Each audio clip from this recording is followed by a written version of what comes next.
Welcome, everyone. I can see people joining now. We've got a fair amount to get through, so we'll start promptly. Welcome, everyone, again to our BR UK webinar series. My name's Jamie Brown, and I'm a Professor of Behavioural Science and Health at UCL. BR UK, or Behavioural Research UK, is funded by the ESRC and aims to serve as a leadership hub within the wider ESRC programme to build national capability for behavioural research. For today, we're hosting a seminar on an externally NHIR funded project titled, as you can see here, Scoping of Policy Impacts for Regulating E-Cigarettes, or SPIRE, Data and Decision Analytic Model Mapping Project.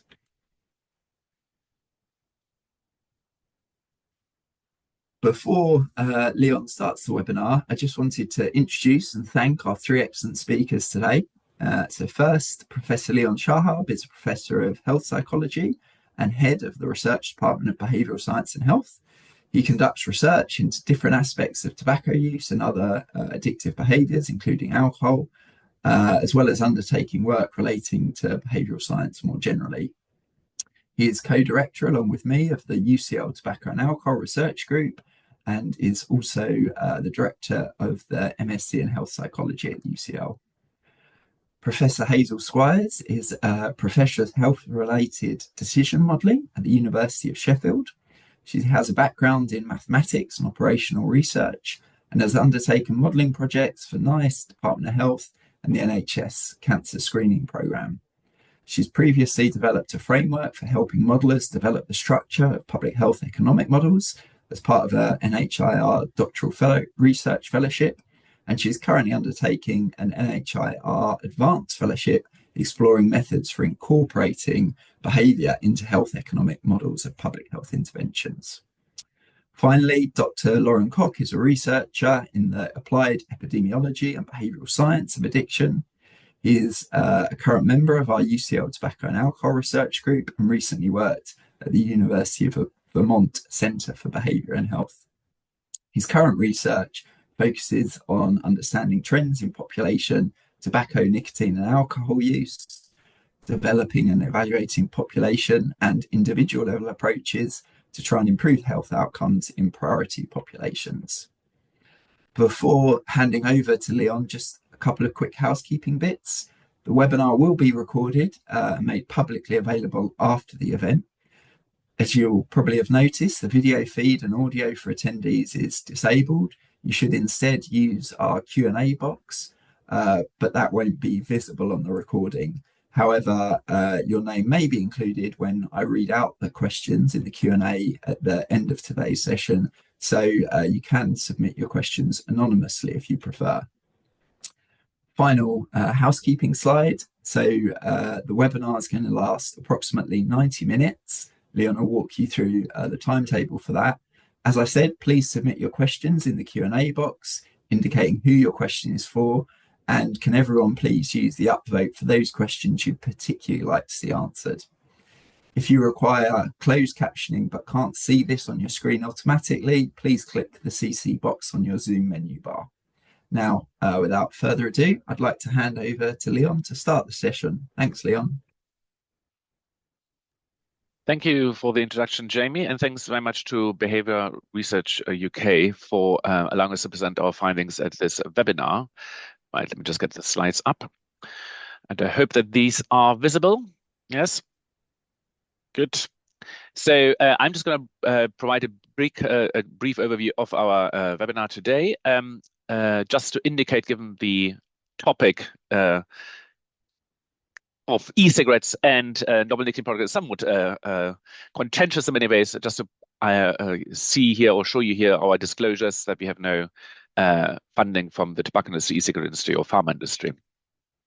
Now, what is the reason for this project? As we're aware, governments must find the right balance in regulation of e-cigarettes between, on the one hand, protecting youth, and on the other, supporting smokers. And we know that in the UK, for instance, there are various schemes that try to do this. The Swap to Stop scheme was rolled out a couple of years ago to enable particularly more disadvantaged smokers to get access to effective tools such as e-cigarettes to help them stop smoking.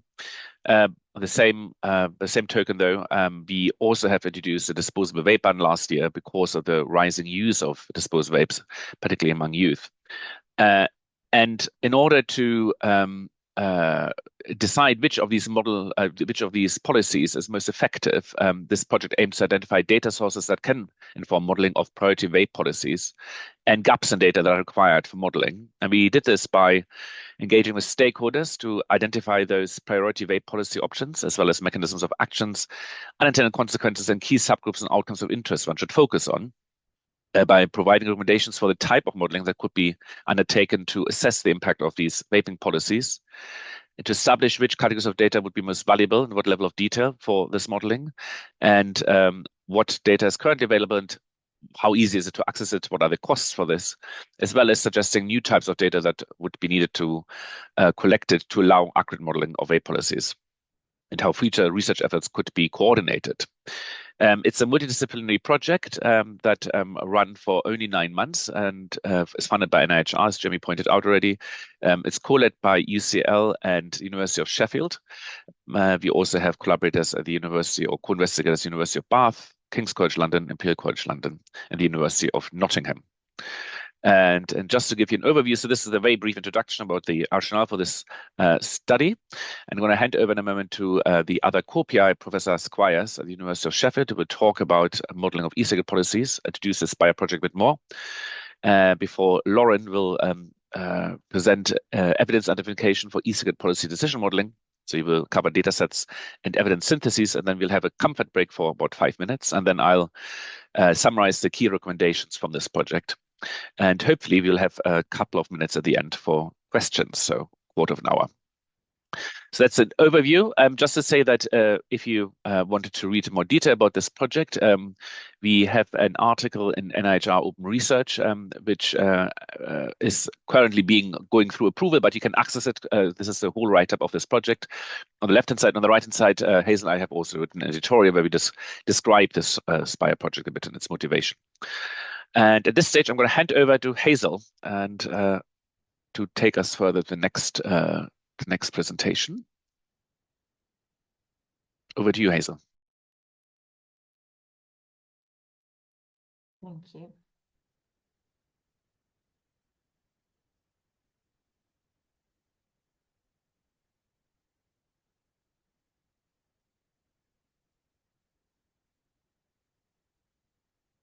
Okay. I think you can see the wrong side. Sorry about that. Hang on. Yes, as Leon said, this was a collaborative project, and what I'm going to describe in this first bit is the essential and desirable simulation model requirements for an e-cigarette policy model in a UK context.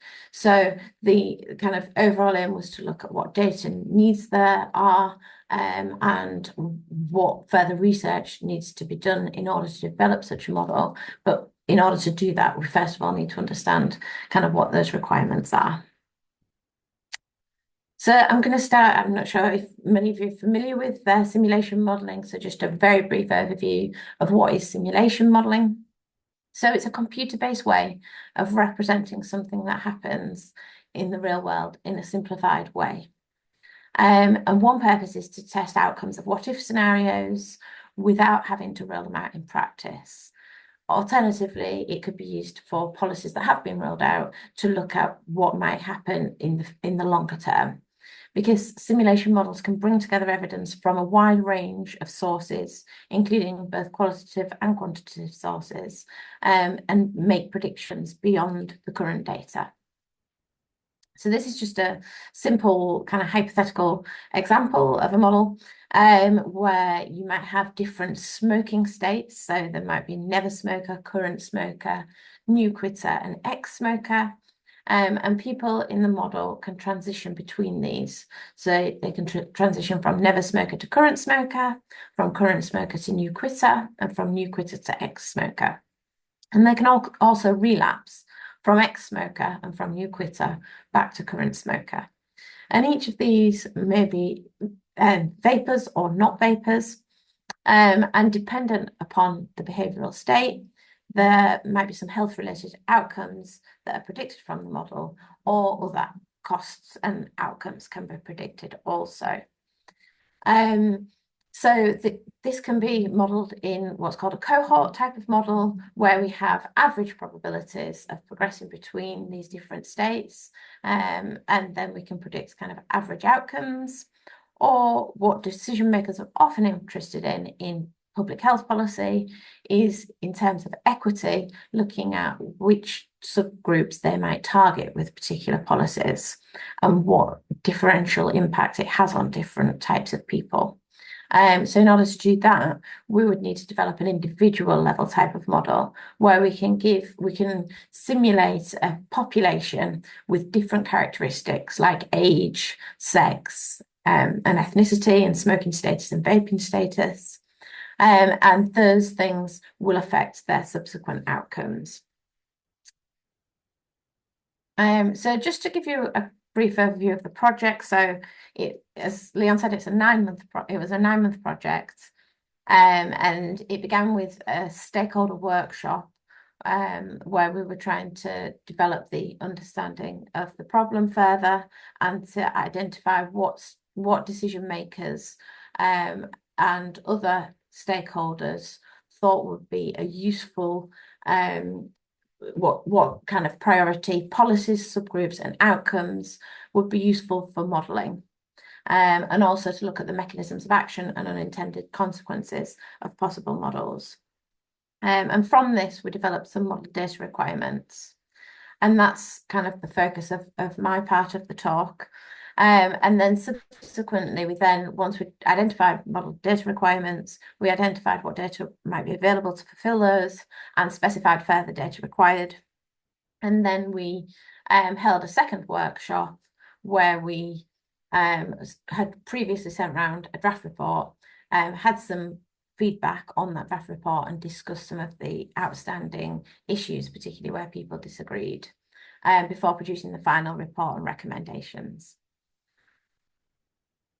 So just to give you a kind of quick overview of those methods, so we applied a conceptual modelling framework for developing the structure of public health models to provide a systematic and transparent process for doing that. We identified a wide range of policy experts, both local and national, public members, experts in public health, behavioural science, data collection and analysis, and modelling methods to provide input throughout. And we then held the 2 workshops throughout the project with about 40 plus stakeholders from the UK. And we also had an international workshop. So the intention of the international workshop was to see how generalizable it was beyond the UK context. And we included people from other parts of Europe, people from Australasia, and people from America within that. Within the first workshop, we developed behavioural systems maps to describe how policies impact behaviours and subsequent outcomes, and I'll talk more about that. We utilised 2 recent reviews of e-cigarette policy models to understand the strengths and limitations of existing models, the evidence used, and drivers of model results. And we applied a toolbox of methods for incorporating the influences on behaviour into public health economic models, which again I'll talk about subsequently. We then, from this, developed essential and desirable model requirements for modelling e-cigarette policy. And so that's kind of where my talk will stop, and then Lauren will talk more about the reviews that we undertook around evidence that was identified as important to feed into any modelling work, for which there was not already key evidence reviews published. And we'll also talk about a data dictionary that we developed to capture the information available within existing UK data sets. Following the conceptual modelling and data mapping work, we provided specific modelling and data collection recommendations, which Leon will talk through. So in terms of existing e-cigarette policy models, most existing models are cohort Markov models, and these models would not easily allow heterogeneity to be incorporated or issues of equity to be considered. It was important to consider the key drivers of existing model results because we want to be able to incorporate those into any future models, and these things could really impact the results. So out of the systematic reviews that we looked at, relative safety of vaping compared with smoking and compared with no smoking or vaping was really important. The smoking cessation rate via vaping also affected results. The assumed reduction in health consequences associated with being a person who formerly smokes compared with being a person who currently smokes, and the transition into smoking from vapes among people who have never smoked were all important. It was also a thing that really affected results was whether adolescents were included in the model and whether dual use states were included or allowing for people who previously smoked to take up vapes. Early two models have been applied to the UK context, and these were both models that were developed in the US and then changed in terms of some of the evidence that were included. So they used data from both the UK and the US, and neither UK model would allow the analysis of the impact of vape policy on important subgroups of the UK population or for patterns of vape use and smoking to change over time. So they're quite inflexible in terms of what decision makers might like. So this suggests that we'd need to develop a new UK model. So within the workshop, the first workshop, we considered what the potential model scope might need to be. And we first of all looked at priority policy themes for a version 1 of such a model. We asked people within the workshop to vote, and then all of the stakeholders discussed what they thought should be the priority policy themes, and then we voted again. And the 3 priority policy themes that came out were price, so to reduce access to harmful products by raising the retail price, for example, pricing of vapes. Place, which was to reduce access to harmful products and encourage healthy alternatives by managing retailers and where consumption takes place. For example, changes to where people can vape or buy vapes. And prescriptive, which is to regulate the nature of harmful products and limit people's exposure to marketing. For example, point of sale bans or plain packaging. So for the rest of the project, we focused in on these 3 priority policy themes. And within the workshop, we also looked at priority subgroups that should be included with any e-cigarette policy model in the UK. And these were actually rather consistent across the different priority themes for the policies. So they included young people, people experiencing socioeconomic disadvantage, people who smoke, people who have recently become ex-smokers, and people with mental health conditions. And we also considered which outcomes should be included in a model.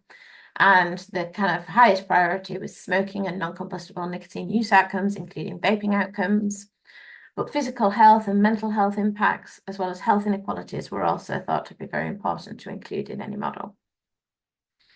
Other options for including outcomes in a model are convenience store footfall and environmental outcomes, as well as health economic outcomes.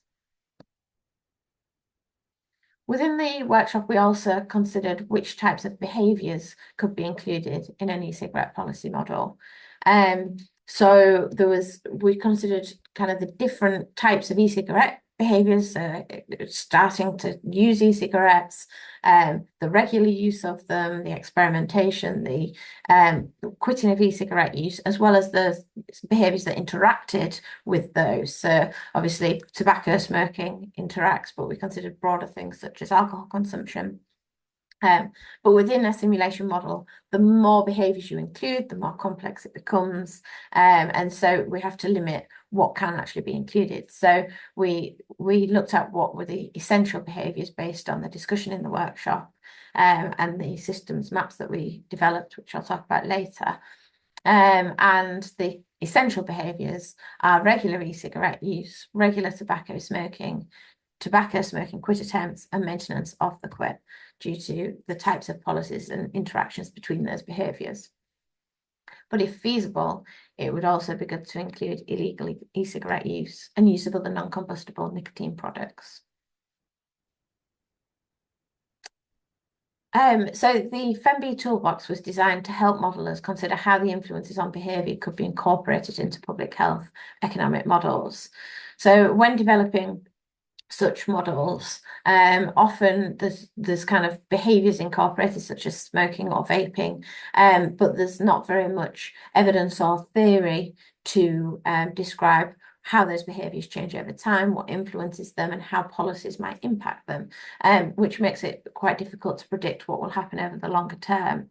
But there is theory and evidence that could be utilised. So the intention of this toolbox was to help modelers to incorporate methods for including these influences.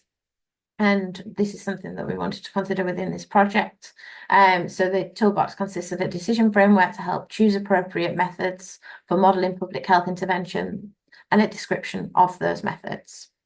And it's split into understanding the problem and describing the quantitative model that will be developed. So methods which are recommended for understanding the problem and for choosing and describing the interventions to model. A collaboration between modelers and behavioural and social scientists throughout, which we've done within this project and would recommend continuing throughout. Reviewing the literature for the behavioural theories used to develop the interventions so that they might be included into the quantitative model. Applying a behaviour change intervention ontology so that there's consistency with the intervention development and intervention evaluation. And undertaking some behavioural systems mapping, which I'll go through now. So within workshop 1, we developed 3 behavioural systems maps, 1 for each priority policy theme. There's a lot on here. I'm not expecting you to kind of take it all in immediately. I'll just talk through it briefly. So this is the prescriptive policy theme with a focus in on the flavour ban. So the intervention is shown in the orange rectangle. So you can see that there's the flavour ban there. And the intention was to describe how the policy would impact upon the behaviours of interest through macro level and individual level variables and how those then might impact on subsequent outcomes.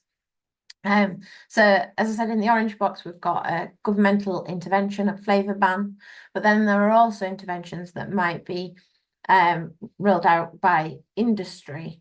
So we've also got action from industry as well as action from other group interventions such as ASH.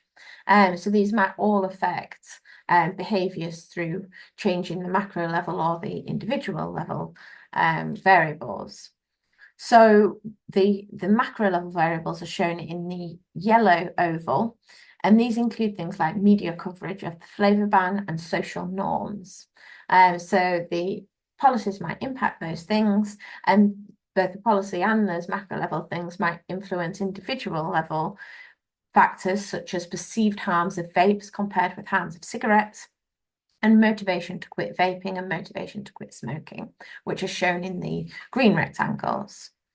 And then these influences on the behaviours might then impact the behaviours, which are shown in the blue ovals. And these include regular vaping, regular smoking, smoking quit attempt, smoking quit maintenance, as well as illegal vaping and use of other non-combustible nicotine products and use of other tobacco products. And then these behaviours in turn might impact tobacco and vaping related harms and costs and other outcomes. And so we developed these maps for price as well, and also place.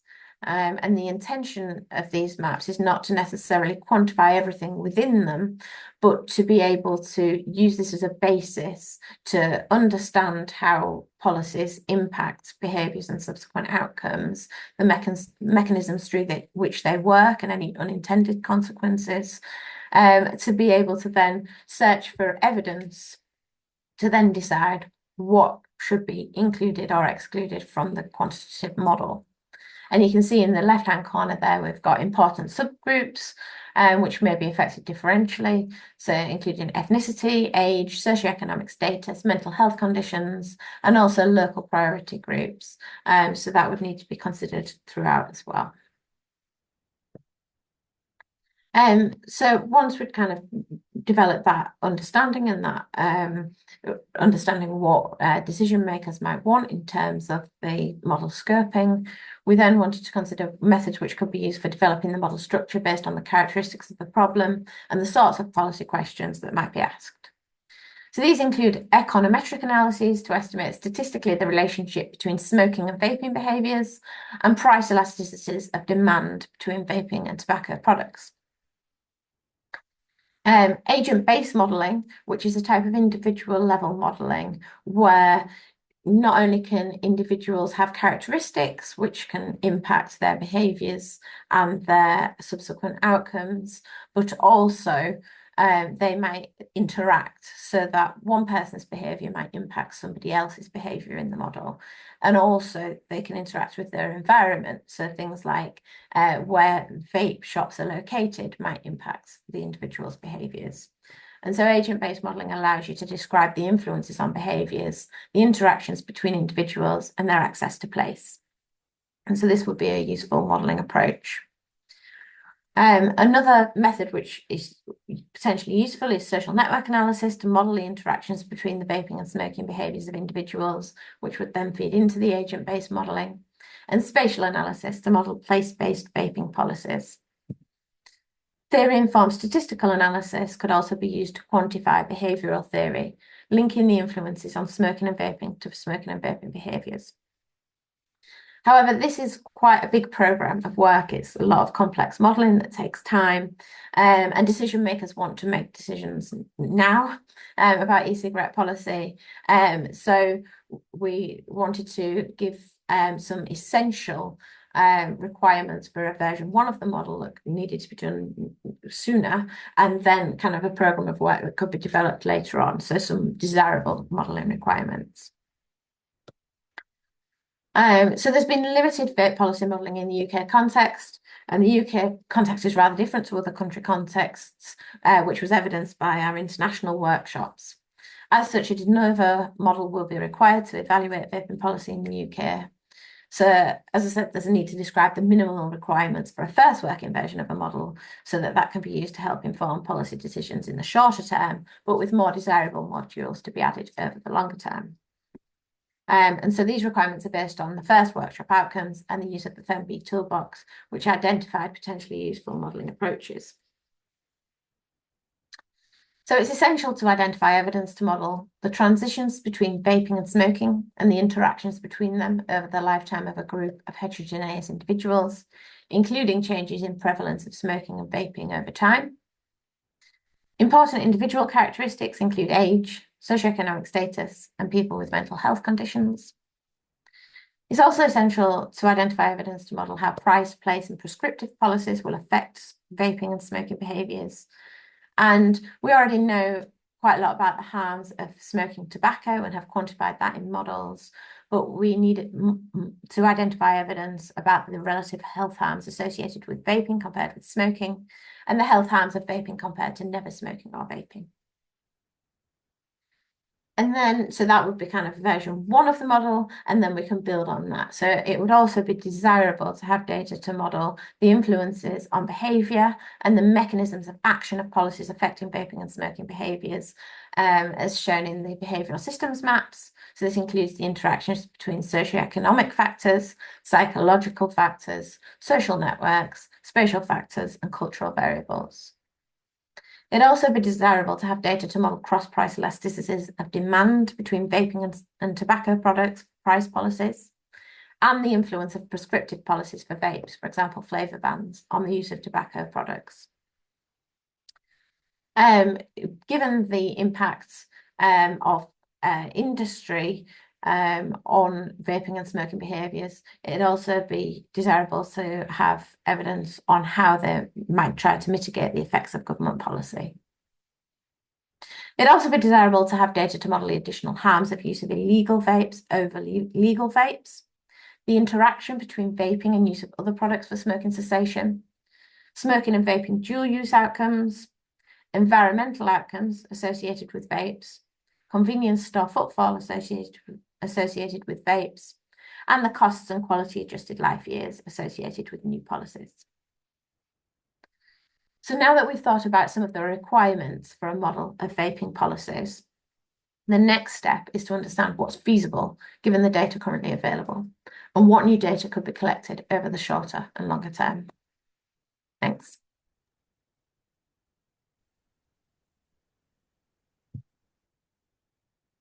Okay, thanks, Hazel. So I'll pick up from there. So my name is Lauren. I'm a senior research fellow at UCL, and I'll be talking about the dataset identification and evidence syntheses that were part of this project.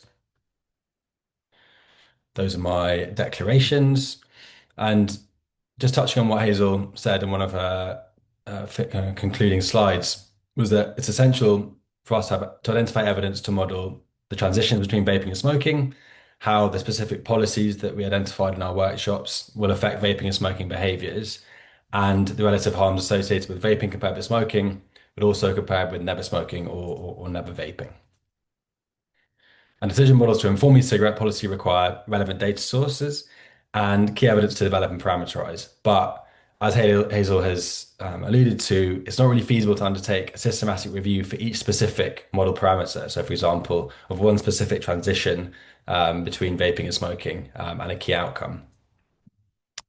So this is where a more rapid and broader evidence synthesis comes in. So our aims were to summarize what the existing evidence was in this area, and then to conduct rapid evidence syntheses to identify key evidence on where reviews haven't been undertaken or where the results are currently inconsistent. And then in addition was to identify what data sets are out there that are relevant to inform policy modeling. So I'll touch on those towards the end. In terms of the existing evidence, so again, this is specifically focused on reviews from the UK. There are two reviews that many of you will probably be familiar with on the health effects of vapes. This is one was from the Office for Health Improvement and Disparities Commission report, and the other on e-cigarettes and harm reduction from the Royal College of Physicians. And just to whip through some of their key conclusions, maybe unsurprisingly, nicotine levels or metabolites of people who vape are less than or equal to than those who smoke. But among people who vape, lower nicotine might lead to compensatory puffing and greater exposure to specific biomarkers of exposure and potential harm.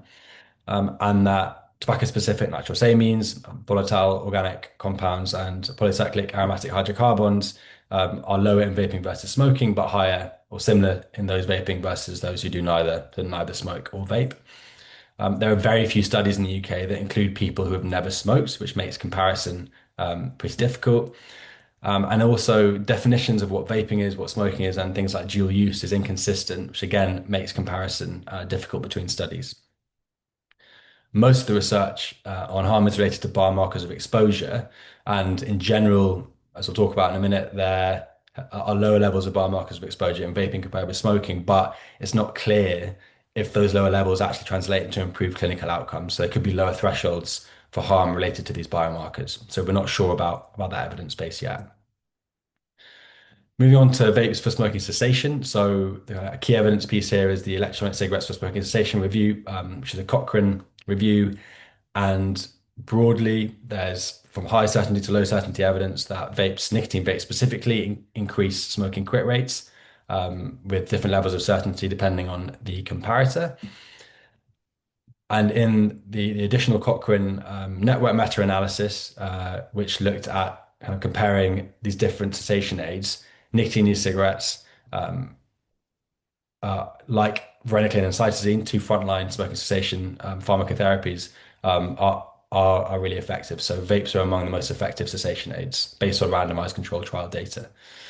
And then looking at observational studies, some key data from the smoking toolkit study, and what we see is that vapes are the most popular cessation aid in the UK. So around 40% of smoking quit attempts are made using e-cigarettes or vapes, and they are among the most effective. So again, we're seeing similar levels of using odds ratios for smoking cessation using observational data similar to varenicline in the population. Hazel talked about data on illicit vaping or illegal vaping products. There's really limited evidence that directly compare the impact of the use of illegal vapes with regulated vapes. But I think it's fair to say that just as a starting point, they likely carry greater risk than regulated vapes. given the lack of regulation and oversight on ingredients. And we've seen some examples. So, for example, in 2019 in the US, the outbreak of acute lung injuries that were associated with the sale of illicit THC vapes. And there's also been some reports of adverse effects from users of vapes in the UK contaminated with illicit synthetic cannabinoids. So there are, some evidence that illicit vapes will carry more harm. And in between 2023 and 2024, we did see, based on some government data, seizures of non-compliant vapes or vapes containing illicit drugs or vapes sold to under 18s have grown by around 60%. So I'm not sure what the most recent data is on this, but that there was clearly a trend between those years. So moving on to our rapid evidence syntheses, as I mentioned earlier, decision models that form policy need substantial evidence to develop. So there were three broad rapid evidence syntheses that the SPIRE team undertook to address evidence gaps. And the key aims, as I said earlier, was to identify and collate evidence where key evidence reviews hadn't been undertaken or where the results were currently inconsistent. And we had three reviews. The first one was looking at the health and well-being impacts of vaping on people who have never smoked. The second review was looking at transition probabilities between smoking and vaping behaviors. This was actually split into three reviews. So the first was looking at the overall probabilities of transitioning. Second, what the relative impacts of our identified policies were on these transitions. And then third, looking at what some of the other influences on these transitions are.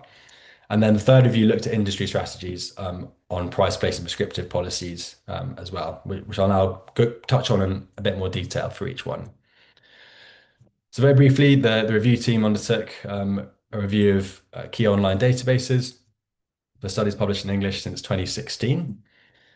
And because we had a large number of studies and limited time, a kind of sampling procedure was taken where study selection was checked by a second reviewer of around 10% of studies, and a similar process was undertaken for data extraction. So 10% of data extraction was checked by a second reviewer.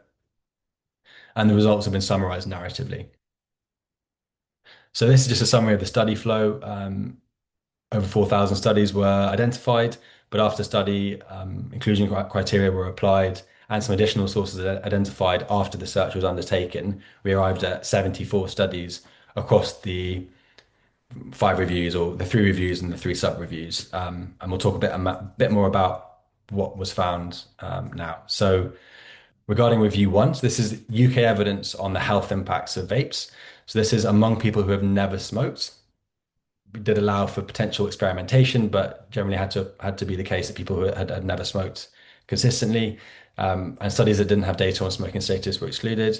And we're interested in medium to long-term exposure, so more than experimental use of e-cigarettes. And we excluded heated tobacco products. And the key outcomes here were any quantitative measure of health impacts. This could be biomarkers or other health outcomes. And again, data is just from the UK and from 2016 onwards. Only one study at the time of our search was identified, which looked at health outcomes of vapes among people who've never smoked. This was a prospective cohort study. It looked at the DNA methylation profile that was associated with vaping versus cigarette smoking, the methylation profile associated with lung cancer, I should say. And what was found in summary was that the profile for vaping was less pronounced than cigarette smoking, so it wasn't informative for identifying potential carcinoma from normal tissue. And then, as I said, since our search was conducted, 2 studies that had some data from the UK were published, and they highlighted that nicotine exposure, again, unsurprisingly, was similar among those who exclusively vaped or exclusively smoked or used both in the past week, and significantly higher than people who didn't use them. They did highlight that exclusive vapors had lower exposure than smokers and dual users to most of the volatile organic compounds that were tested, but the exposure to toluene, which is present in e-cigarette vapor, was higher among exclusive vapors than among dual users and non-users of vapes. And because there are so few studies and reviews conducted in the UK, we did explore data from other countries. So there were 2 reviews by Kundu et al., which included more data from the US. And primarily they focused on cardiovascular outcomes. And what they found was that acute vaping does increase cardiovascular stress, but short to medium term switching from cigarettes to e-cigarettes might improve endothelial function. But there was no increased incidence of cardiovascular disease. There wasn't much evidence of cancer in people who vape but never smoked, but there was some evidence of some biomarkers and epigenetic changes, and things like inflammation and DNA damage that are associated with cancer. And then a couple of other reviews reported similar cardiovascular effects, and cardiopulmonary effects of vaping. And then another review, which included a range of animal studies and was more of a narrative review, was looking at the concerns or the impact of nicotine on the developing brain. And moving on to review 2A, so this is our first review looking at transition probabilities between smoking and vaping. This is across the whole population. We're interested in all the different transitions you can make between smoking and vaping states that Hazel outlined. And the outcomes were any kind of quantitative data that helped us to estimate these transitions. Again, just looking at data from the UK. And we included 14 studies that included the different possible transition probabilities. And this very simple chart here is just highlighting the number of studies that were identified that included data on these specific transitions of interest. So, for example, the top row here is looking at the number of studies that had the transition between looking at never smoker, non-vapor to never smoker, or regular vapor. So, not doing either behavior to then just vaping. And you can see we have a number of studies for different transitions. I'm not going to go into each of them in detail, but just as an example of what's included in the full report is that for each transition, we've highlighted what the studies were that looked at this and what their outcomes were. And this can again be used to inform the modeling process down the line. But broadly, there was consistent evidence in the UK where the studies were published that vapes are used by adults to quit smoking, and they are associated with higher success rates compared to those who don't use vapes or with nicotine replacement therapy. There was some evidence that about 14% of young people who vape go on to smoke after 1 year, which again we'll talk a little bit about a gateway hypothesis in a moment, but that would be pulled under that research question. But again, there's some issues with interpreting these studies. And then evidence on relapse was less clear. So there was evidence that daily vaping might have similar relapse rates to people who don't vape. So people who've quit smoking, they might relapse at a similar rate, whether you vape daily or don't vape at all. But infrequent vaping may actually increase the chance of relapse. And then there's variation according to the type of vape that was used. Now, we were interested in some specific priority groups that were identified during our systems mapping workshop. That was young people, people from different socioeconomic groups, and people with mental health issues. And specific evidence was pretty limited, to be honest, on these different subgroups. For young people, there's some evidence that vapes are associated with cessation in young adult dual users. When looking at age stratified analyses, so the effectiveness of vapes for smoking cessation by age group, it seemed that for those in the oldest age category, typically measured so 65 and older, there may not be a benefit of vapes for smoking cessation in that group at the moment. And then in terms of impacts of policy, so changes around the Tobacco Products Directive in 2016, the published studies didn't find significant changes in regular vaping initiation among adolescents who'd never smoked in England. Regarding mental health, only one study that was a feasibility randomized trial. So you have to really take these findings with a pinch of salt, but there was some signal for effectiveness. So people who were randomized to receive a vape starter kit in a community mental health setting had a higher percentage of smoking abstinence at their follow-up time point compared to none in the usual care group. But again, very limited conclusions that we can make from a very small study with a handful of participants. And then finally, regarding socioeconomic status, there were no studies included that presented quantitative findings on the transitions according to socioeconomic position. So this is a really key evidence gap, given the higher prevalence of smoking among less advantaged groups in the UK. Now, again, we did explore some of the non-UK evidence on kind of vaping and smoking transitions, and specifically with some interest on this idea of the gateway hypothesis. So where people who vape is then kind of causally related to going on to smoke. And what we found here was the evidence is pretty mixed. There are some longitudinal studies. I identified one earlier, highlighting the percentage of people that go on to smoke who previously vaped, but they are limited by kind of selection bias and typical confounding issues that aren't suitably adjusted for. So it's hard to conclude really what about the gateway hypothesis from those studies. Reassuringly, though, when you look at population level findings, so from kind of national population surveys, particularly in the US, is that where you see an increase in vaping at the population level, there isn't this corresponding increase in smoking. So if there was this population level gateway effect, you'd expect to see that correlation, but we don't see that. So at least at the population level, there isn't a clear evidence of this gateway effect between products.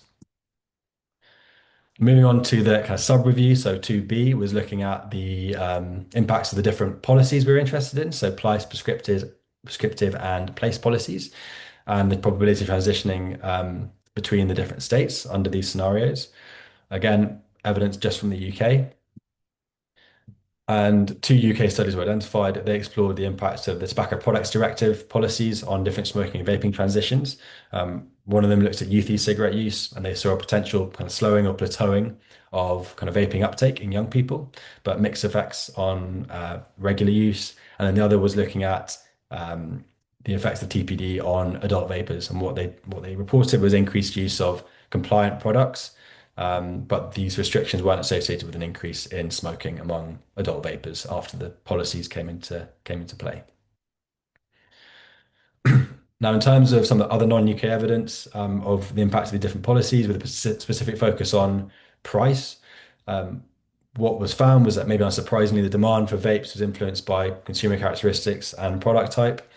But increases in vape prices does risk unintended effects like increased cigarette use or illicit market growth. There's some evidence that from a couple of UK time series analyses, where US time series analyses, sorry, where studies with higher vape prices do show reduced vaping, particularly among youth, but this also was associated with an increase in cigarette smoking across different groups. So it's important to understand these dynamics in relation to the policy. And also that, particularly in the US, there's a lot more use of behavioral economic experiments, particularly one called the experimental tobacco marketplace, where there's a choice experiments are conducted where people are given different scenarios under which to enact their smoking or vaping behavior, and it can give us estimates of how people would react under real market conditions. So these can be used to inform policy in the UK as well. On the final review under review 2, so on transition probabilities, we also looked at the specific social or individual behavioral influences that might impact transitions between the different smoking and vaping states. These were influences that were identified in our systems mapping workshops. And we identified 25 studies that showed some quantifiable evidence on these influences. And again, I'm not going to go into them in too much detail. It's kind of an arbitrary way to highlight the most commonly included variables in these studies. So 25 studies, but motivation to stop smoking, social norms, cigarette dependence, affordability, family influences. These are the most common things measured and associated with the different transitions. There was very little coverage of the variable, which was experimentation with vapes. Either wasn't collected very much or wasn't reported on. And then things like illicit supply and the prevalence of vaping in different geographic locations, they weren't addressed by any of the included studies. And this was something that we identified as an important gap.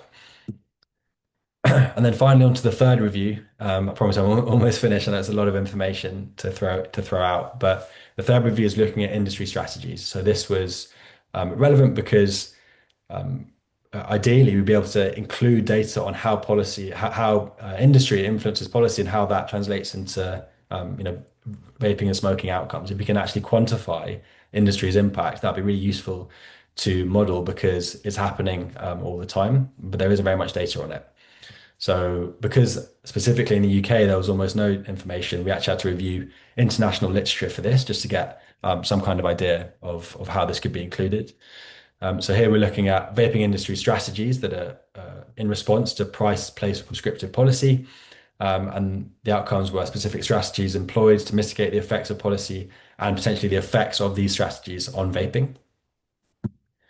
And what we found, that there's a study that's being written up to summarize this better, but essentially 34 studies were included, which covered various policies. So different types of vape bans, flavor bans, different restrictions, so marketing, product restrictions, retail restrictions, where people can use the devices, as well as registration and authorization, and the product definition policies.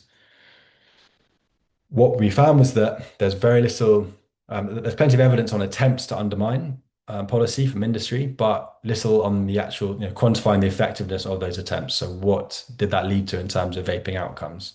So this is a key evidence gap on how industry actually, empirically impacts vaping behavior via acting on these price prescriptive product and place policies. And just to finish up, I wanted to highlight the dataset dictionaries that we've pulled together, which can be useful later to inform our policy modeling. So some potential data sources that we're interested in were population surveys, which there are numerous in the UK, key market data sources, as well as data from regulatory bodies. So we identified 34 population surveys in the UK, 9 market data sources, and then some important government data sources, which provide some very different data to the others. So things like product registrations, reported adverse effects of vaping products, data on illicit markets, so underage test purchases, illicit product seizures, things like mass media spending, and data on affordability and tax, which are really useful to integrate into potential modeling. But on the on the population surveys, I just wanted to highlight that when it comes to kind of smoking outcomes, while most surveys include some basic measure of smoking status, when you look at more granular kind of smoking related outcomes or measures like recently former smoking or making a quit attempt or maintaining a quit attempt, much fewer studies actually collect this information. But from a behavioral science perspective, these are really important because they're associated with smoking cessation outcomes. And then with regards to vaping, still the majority of studies, 65%, do report on some basic measure of vaping status. But when you look at more specific, detailed data on transitions and other important vaping measures, very few studies actually collect these, which is important to know for e-cigarette transition modeling. And then finally, just on market data, again, I won't spend too much time on here, but I just want to highlight that these different market data sets, things like Euromonitor, Nielsen, eSig Intelligence, Kantar, these and the retail data partnership, they have relevant data for specific policies. So data on how much the products cost, how many products are being sold, the characteristics of the products, what share of the market they include, and how much they spend on advertising, which is all useful information to consider. But I'm going to stop there and just acknowledge the SPIRE team that contributed to all of this work. Thank you.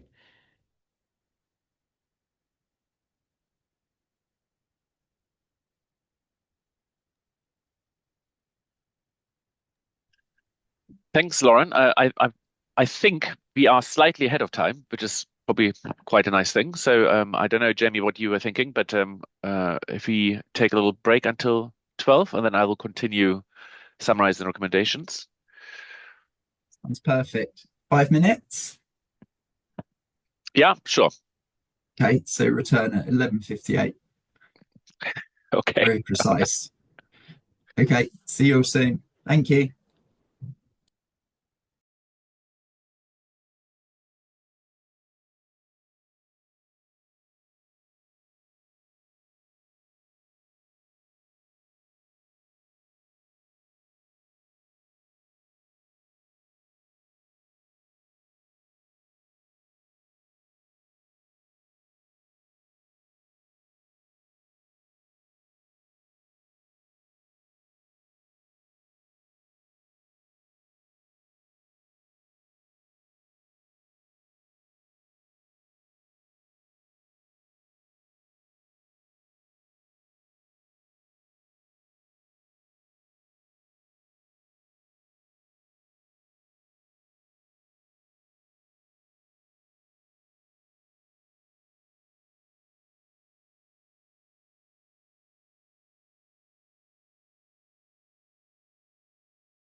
Welcome back, everyone. And back over to Leon to kick off the second half of the seminar.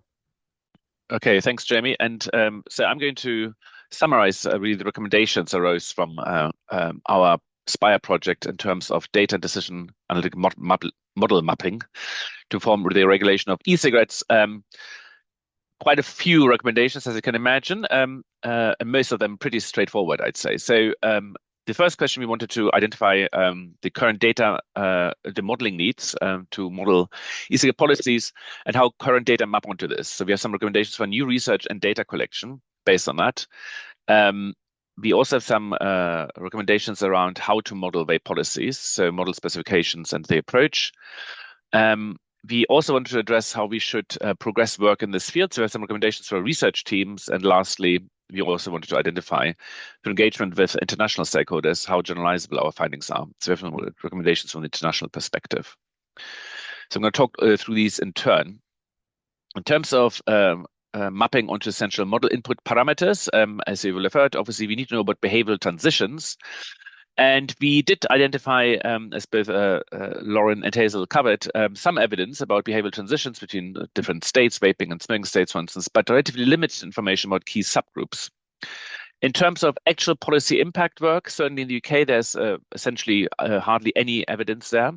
And the evidence that we did identify, even through looking at international results, is relatively mixed on price, place, and prescriptive policies.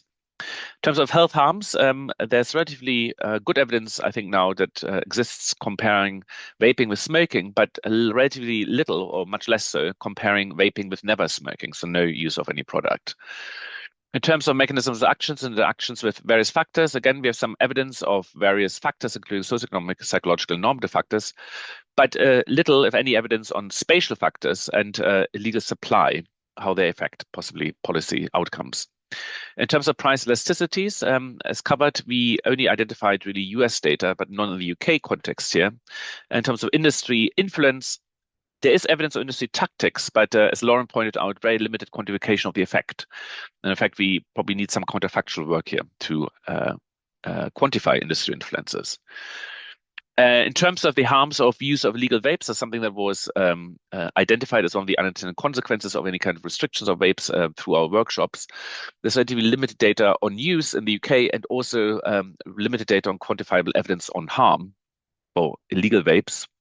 In terms of interaction with other products, there is some evidence that we identified that looked at the impact of increased, for instance, vaping on use of other stop smoking medicinal medication, for instance, but not on emerging harm reduction products, for instance, on pouches, which are becoming more popular.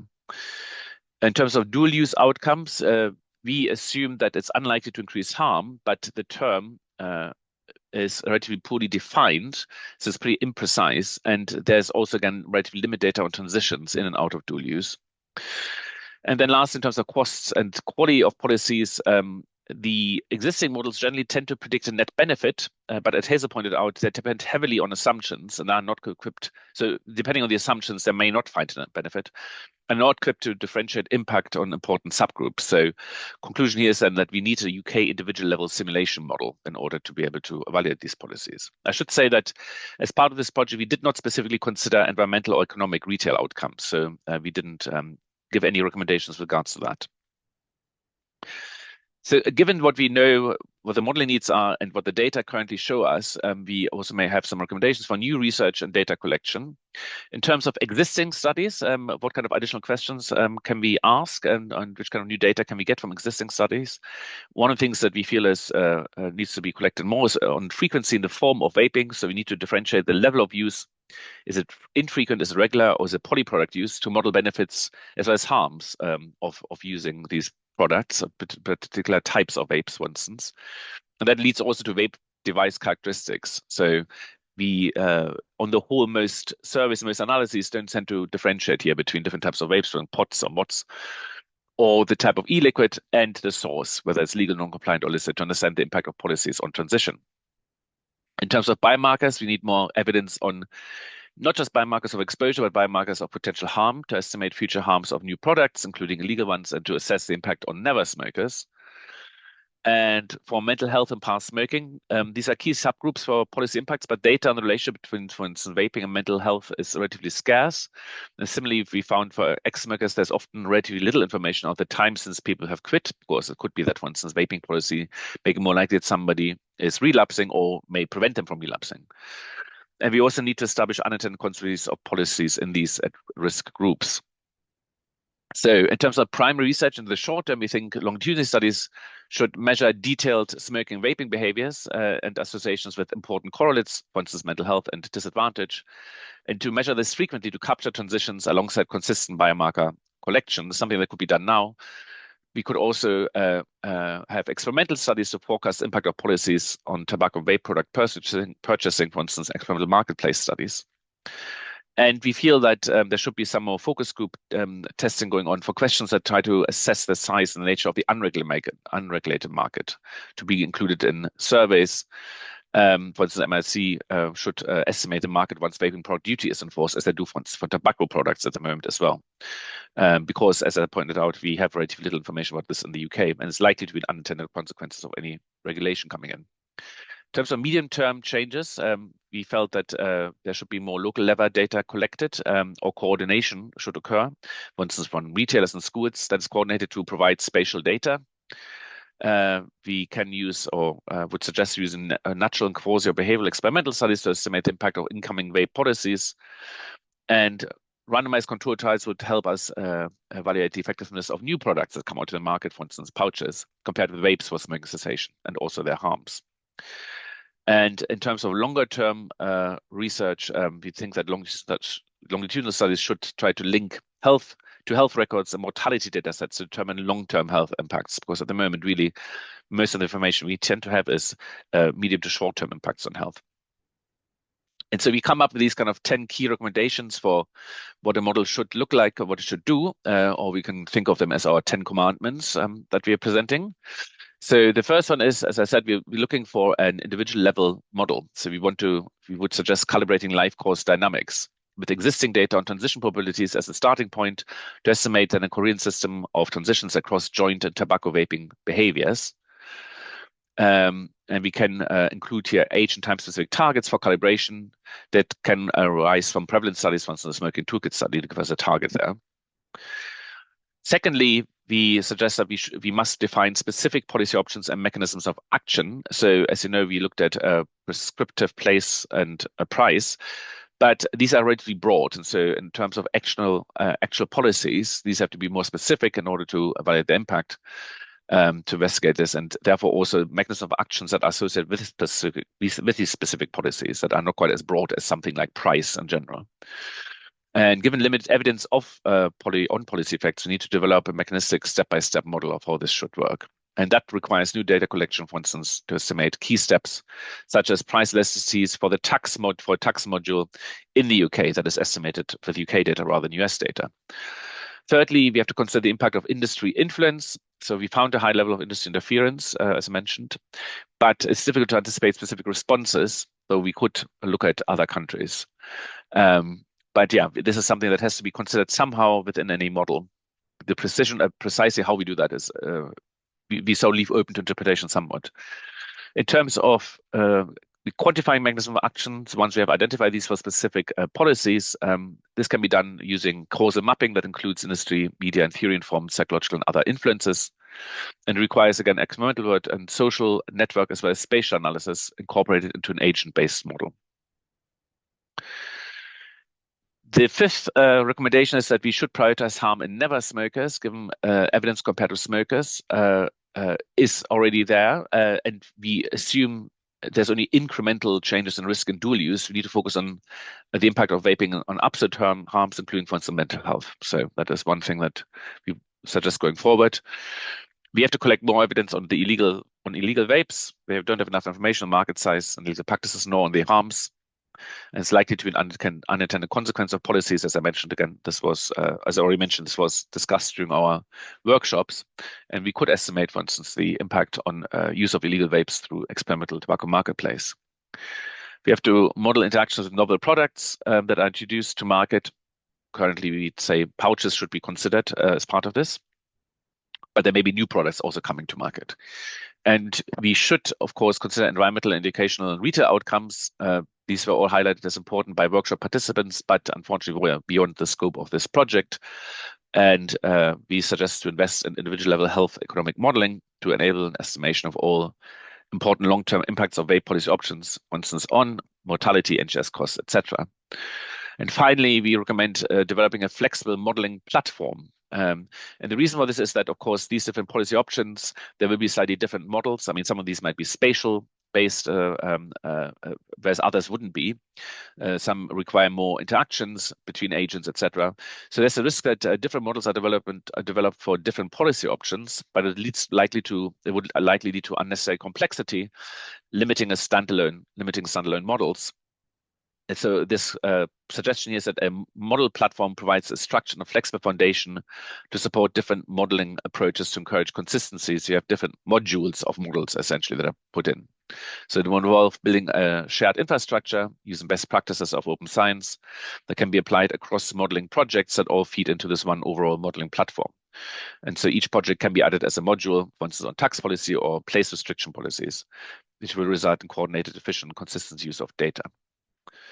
So that's our 10 recommendations, our 10 commandments. In terms of public recommendations for research teams, we highlight the importance of public sharing and open communication. So the proposed work cannot really be done in a single project. It's quite large. It would be a very large project. So coordination obviously is required to design new data collection, to enable sharing of existing data, and also the code, to share the code that's used to analyze these data. And I mean, large consortia existed previously in the UK, for instance, the UK CETAs. They may be required to support collaboration across disciplines, a bit like BI UK, of course, does as well. So across modelers, behavior scientists, engineers, basic scientists. This, we think, would help facilitate communication and understanding among research groups and would also involve other key stakeholders, for instance, governmental representatives, but also NGOs, and have a strong PBI component, and would also support the flow of people across the research policy civil society interface, as we call it. And we'd argue that this should, of course, adhere to key principles, including open science reproducibility and FAIR principles, i.e. that data should be findable, accessible, interoperable, and usable. And lastly, then, what are recommendations from the international perspective? So this was to get generalizabilities with experts from Australia, Canada, Italy, the Netherlands, Switzerland, and the US. And as you can imagine, having people from all over the world, we struggled a bit identifying a time when everybody could attend. And unfortunately for us, it always means we have to meet around midnight anyway. So we had some feedback from these experts on our proposal, and their comments surrounding evidence and risks. The international experts highlighted that meta-analytic data vary quite widely, and that we also have to acknowledge the risk of nicotine itself in our report, which we did. The suggestion was that in terms of, given that we highlighted the fact that we don't know enough about the health impact of long-term vaping, it was suggested that we should look at snus as one source of evidence, which may help. As you will be aware, of course, snus has been used in Scandinavian countries for over a century, but it has become more popular again since the 1980s going forward. Then, so there's some good data on what that had, the impact this had on health outcomes in Sweden in particular. In terms of policy impacts, we were made aware, of course, of the fact that when flavor restrictions or price changes are introduced, that vaping reduces, but smoking may increase. And so there's some work that has been carried out, particularly in the US, on that, exploiting the fact that different states have different policies that they were implementing. So they had this kind of relatively nicely controlled setup to work out what happens when flavor restrictions are introduced. In terms of modeling approaches, the suggestion was that we should favor quasi-natural experiments or triangulation over experimental setups, and that the model must remain simple enough to avoid uncertainty, which we would certainly agree with. In terms of equity and dual use, it was highlighted that we need to consider intersectionality, priority groups, and emerging products, such as pouches, and that behavior support should also be included in our models, and that dual use is the concept is too heterogeneous to be useful, really needs further categorization. And then last, in terms of contextual variation, the experts point out that we have to be mindful of the strong differences international and even within the UK nations, which they argued would limit generalizability of evidence and models. So coming to the end of the webinar, in terms of our conclusions, I think we identified through this project clear policy priorities. These are around price, prescriptive, and place. And youth and disadvantaged people and smokers were priority populations, and health inequalities was a central outcome here. In terms of modeling needs, a dynamic model is needed that's suited to capture the complex vaping smoking interactions and policy impacts. And it needs to be simple and then build up complexity as data evolve, with a modular modeling platform preferred in order to avoid overly complicating reinventing the wheel. In terms of evidence gap, there's good evidence, we think, on transitions between smoking and vaping in the UK, but it's relatively weak on the data source, or the data are relatively weak on absolute harms of vaping, long-term health effects, and policy impacts. So we do require more longitudinal experimental research here. We did identify and saw there was a request for this the data summary set we have in our OSF depository, so where you can look at all the data sets we've identified. And there are rich UK data sets, but unfortunately they're quite fragmented. And as Lauren highlighted, generally information is weaker for vaping than smoking in these data sets. And international evidence is useful, but not directly generalizable due to cross-country differences in regulation, behaviors, and perception. So we'd argue that in next steps in ideal world, to achieve a robust, credible, and adaptable evidence for UK vape policy, we have to establish a coordinated national research infrastructure, adopting fair, transparent, open science and modeling platforms. Whether this will happen, we don't know, but that's our final conclusion. I'd like to also thank all our stakeholders, international experts who are listed here, who took part in the SPIRE project. It's now 12:15, so we're on time, which is good. And I think we can open up for Q&A now.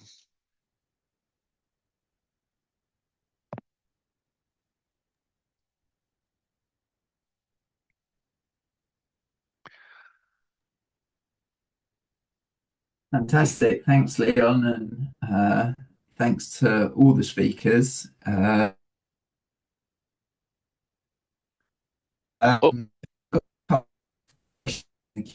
People have submitted some beforehand as well, but please do keep putting your questions in around.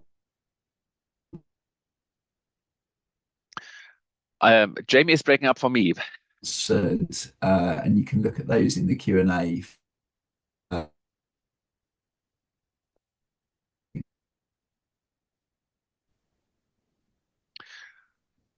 Oh, am I? Yes. Sorry. Maybe okay. if you try. I'll see if I if it continues. Maybe I'll try turning my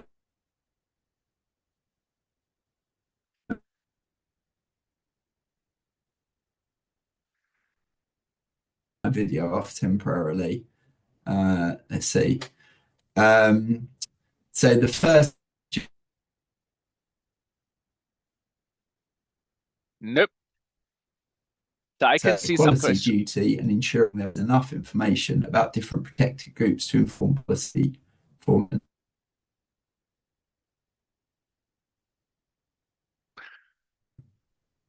Okay, I think this is a question from Jessica Evans. Hazel, can you see that question? Hazel and Lauren in there? Yes, I can. Yeah. Yeah. Do you want to give it a go?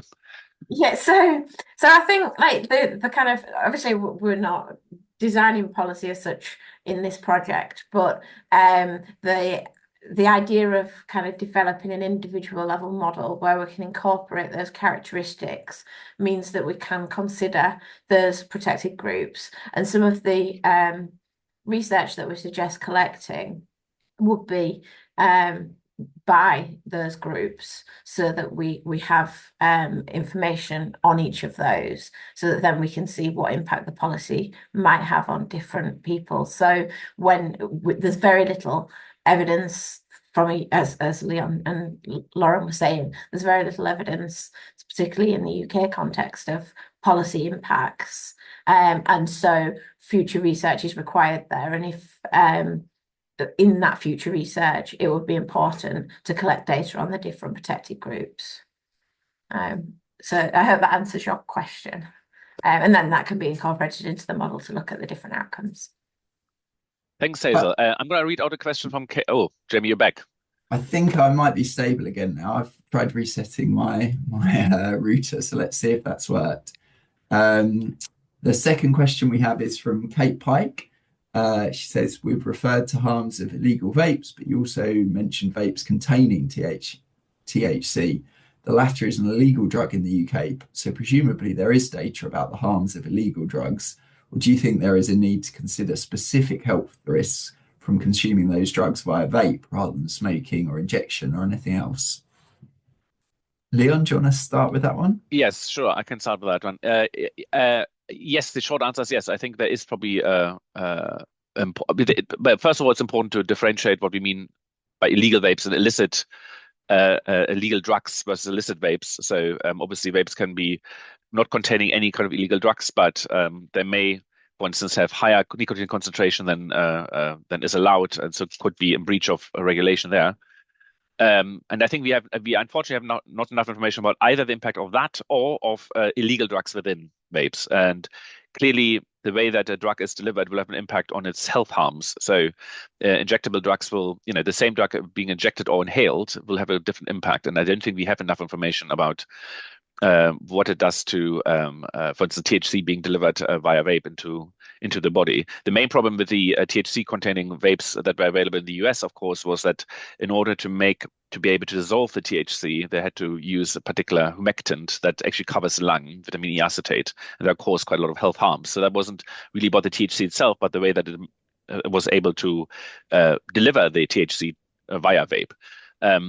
Which is a separate thing still. But I think we don't have enough information. I mean, about the use of illegal drugs in vapes, and we would probably want to have more information on that. And we are suggesting, for instance, that, well, first of all, you have to identify the market, and we have to develop through the use of existing data sets, probably questions that people are willing to answer about the use of illicit and illegal drugs in order to then link it back to health outcomes and possibly some experimental work. Very helpful. Thanks, Leon. Lauren, did you want to come in on that as well, or are you just generally? No, I was going to come in, but Leon covered it. Okay. Well, our next question from Laura Lamming is, what is your understanding of if and how many local authorities in the UK are collecting data on vaping? Lauren, I don't know if you want to try taking that one, given your role in the project. It's a really good question. As a specific type of data set, I guess it kind of, we didn't explore it specifically, it kind of fell through the cracks because we were more looking at population level surveys. Of course, local authorities being subpopulation within the population. So that wasn't something we specifically looked at, but I think that could be worth checking into, and we could add it to our data set dictionary if some local authorities are collecting it, something we can explore. Yeah. I think it's worth saying that in our workshops, we did have people from like local policymakers who did kind of talk about the kind of school surveys that are collected, but there wasn't a lot of other discussion about other surveys that might be useful. So although we didn't search for them, we did have a lot of stakeholders that did input, and they talked about the school surveys, which were collected across a lot of places. But that was all. Yeah, and I think we sort of acknowledged the fact, or we realized that there's quite a lot of fragmented data collection going on that isn't particularly well coordinated, which is part of the reason why we suggest to develop some kind of consortium that could be a central point where the data will be collated. But yeah, there's probably data being collected that isn't used as efficiently as it could be at the moment. Thanks very much. The next question was submitted ahead of time when people were registering, quite a general one, but they ask, to what extent does underreporting of smoking or vaping affect the results? They don't specify, but I take that to mean particularly related to our estimates of the transition probabilities, and how can we get better measurements of smoking and vaping? Would anyone particularly like to say that? Well, it's quite a difficult question. I mean, the question about underreporting, and obviously you can sort of get at through triangulation of different data sets. So data sets have slightly different ways of assessing points if you think about prevalence. smoking or vaping rates in the UK. And ideally, you'd hope that even though there might be absolute differences between the estimates, that changes over time are pretty similar, because that would be problematic if we found that in particular data sets there's a decline or increase, and another one it isn't. So the absolute differences, I think, wouldn't be such an issue for the modeling, would it, Hazel? It's more the you'd hope that that the relationship, if the relationship has to remain consistent across different data sets, but absolute data with it. So obviously a model is only as good as the data that's used to inform it. So if we were estimating the transition probabilities, we'd want to use kind of the prevalence data to do that. And so if the prevalence data was way off, then it could produce a model that wasn't particularly accurate. Often we're interested in the relative impact of the policy, which is what you're getting at, Leon, I think. But obviously it could still make a difference to the model results. But I think, as you say, it's collected in quite a lot of different data sets. So actually, that's something that we have quite a lot of evidence on. So there may be some element of underreporting, but hopefully not too much so that it would affect the model results too much. Yeah, and one additional thing related to the lack of data on particularly less advantaged socioeconomic groups and how that influences transitions between states is that I think some colleagues at UCL, Emma Beard, led an analysis looking at the potential underreporting at the population level of smoking in the UK based on people that aren't included in population surveys. So like people who are homeless or institutionalized who have high smoking rates but aren't providing that data. So again, data on those populations might be relevant, but they make up a smaller, obviously, proportion of the total. Great, thanks, Saul. We've still got questions coming in. We just had a new one from Catherine Best. The time window to be modelled is very important. When the generational smoking ban from the Tobacco and Vapes Bill is implemented alongside other measures, hopefully the effect is levels of smoking will be much, much lower in 50 years, and the need for harm reduction, like vapes and so on, much less. So what they're saying is population impact of smoking, vaping will hopefully shift massively over the next 50 plus years. What is the planned time window for the modelling currently? She's also very complimentary about the excellent presentation. Oh, so this is a good question. And so one of the things that we want to be able to do is kind of, as Leon was saying, build quite a flexible modelling platform to be able to kind of have different prevalence over time and to be able to kind of change the time horizon and things. And so ideally you would kind of have a long time horizon, but incorporating kind of the expected changes in prevalence of smoking and how that might impact upon things. But it's decision makers are often interested in the shorter term impacts as well. So it's what we would recommend is to kind of present both short-term results and longer-term results, and that the model can be updated over time as things change. So we might make assumptions now about what would happen in the longer term, but then, in a couple of years, we might have new information that we could then update it further with. So I think that's kind of the approach that we would take. Thanks, Hazel. Oh, go on now. No, just to say that, yes, I think that we'd probably, would suggest that there's different timeframes being used to model the impacts. And I'd also argue that in terms of impact on smoking prevalence itself, I don't think we're talking about a timeframe of 50 years. We expect there to be an impact quite soon. The thing that is taking a long time is the actual how it follows through then in terms of health impacts, because they take a long time to develop, and there probably is a much wider. It's part of the reason why we point out as well, in order to accurately model the impact of vaping policies, that we do have to have a better handle of what long-term health effects in vaping look like, because we know it very well for smoking, but not so much in vaping. It might very well be that the time frame for this is different for smoking than for vaping. The time lag between diseases and use of a regular product. Building on your answer, Hazel, I had one myself.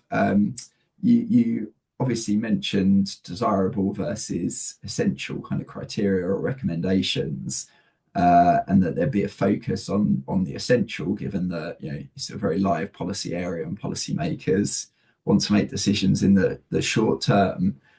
Can you or any of the panelists offer any reflections on how you go about trying to communicate that uncertainty when talking with stakeholders, and the idea things might change, I suppose, when you manage to incorporate some more of the desirable features into the model. Yeah, that's a very good question. So one of the best things you can do, if possible, is to kind of bring people along with you throughout the modeling process. So, which is what we've tried to do with this project, to involve decision makers from the outset, so that they understand the complexities and the uncertainties and things, and how that might impact things. Because what you often find is, if you just kind of have a headline result at the end, even if you write lots of information about how uncertain things are, and very transparent about the assumptions, that there will always be some people that just read the headline and that's it. So I think it is about being very clear about that in the report at the end, and highlighting in kind of quite very clearly that there is uncertainty, and what the exact assumptions are. But it is good. The best thing to do, if you can, is kind of bring people along with the kind of model development process. Okay, fantastic. Thanks very much, Hazel. Unless anyone's got any other particularly burning addition they want to add to Hazel's reply, I think we'll draw the session to a close now, because we are at 12:30 and we need to finish on time. So just to thank our speakers once again for a fantastic seminar and coming along and presenting to BR UK webinar series, and for all the participants for attending and asking questions and engaging with us. Thanks very much, everyone.